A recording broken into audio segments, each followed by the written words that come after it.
हजुर साथीहरु, हजुरहरुकोतिर मौसम कस्तो छ? हाम्रोतिर चाहिँ एकदम आनन्द शीतलो मौसम। बिहान रातिमा चाहिँ एकदम जाडो। अहिले पनि दिउँसो एकदम बर्दिया जिल्लामा पुरा हिउँ परिरहेछ, तुषारो परिरहेछ। अब हामी देखेरै थाहा पाउँछौँ। दाजु यता यसो हेर्दिनु कस्तो अनुभव भइरहेछ दाइ? ठिक छ नि हैन? जाडो जाडो एकदम एकदम जाडो। आनन्द ढुक्कसित जाडो छ, रमाइलो छ। यतिखेर हामी टक्क यता मकैबारी दर्याम यता धैँचाबारी पनि छ हाम्रो अधिकारी ज्यूको। यता चाहिँ हाम्रो मकैबारी।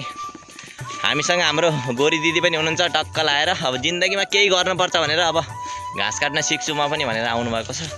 ठिक छ, सिक्नु राम्रै हुन्छ, भविष्यमा सुखै पाइन्छ, त्यो पनि राम्रो हो। अनि अर्को हाम्रो सर पनि हुनुहुन्थ्यो, उता हुनुहुन्छ उहाँ सर चाहिँ। अब अरू केही नगरे पनि अब दाइ बिहा गर्नु पऱ्यो, स्वास्नी पाल्ने मेसो गर्नु पऱ्यो भन्दै हुनुहुन्थ्यो। त्यही भएर पनि ल प्र्याक्टिस भनेको यही हो जिन्दगीमा। अब हाम्रो लक्ष्य भनेको अब पढेर अगाडि पक्कै गइन्न, यस्तै हो। कस्तो अनुभव भइरहेछ त? खाँदिरहेको छौ नि होइन? ठिक छ। ओहो निरैभरै ल। हाम्रो उता पनि उता पछाडितिर हुनुहुन्छ हाम्रो फ्यानहरू पनि हुनुहुन्छ गाउँमा फाट्टाफुट्टा भैँसी चराउँदै हुनुहुन्छ, अहिले देखिन्न उता। ठिक छ एकदम। यो चाहिँ हाम्रो फर्स्ट भ्लग युट्युबको लागि। सबले लाइक गरिदिनु होला, युट्युब च्यानललाई सब्सक्राइबर गरिदिनु होला। सब्सक्राइब हो कि सब्सक्राइबर हो कि यो समथिङ त्यस्तै गरिदिनु। इङ्ग्लिस आउँदैन नि त, ठुटे इङ्ग्लिस फाट्टाफुट्टा बताउने मात्रै हो, आउँदैन। ठिक छ। हाम्रो अर्को भाटोला डेरी फार्मको हाम्रो प्रोप्राइटरजी पनि आउँदै हुनुहुन्थ्यो उता।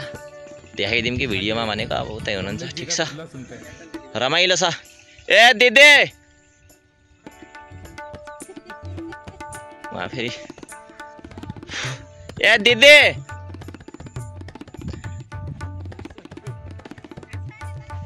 एकदम आज भव्य वाह रोजित भान्जालाई अघि नै भनेको। अनि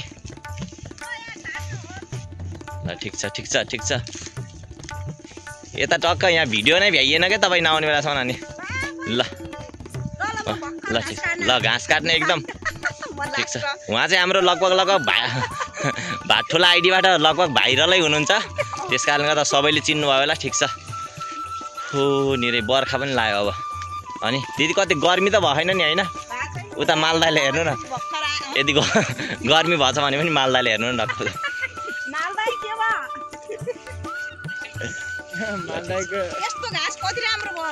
एकदम घाँस गजब राम्रो।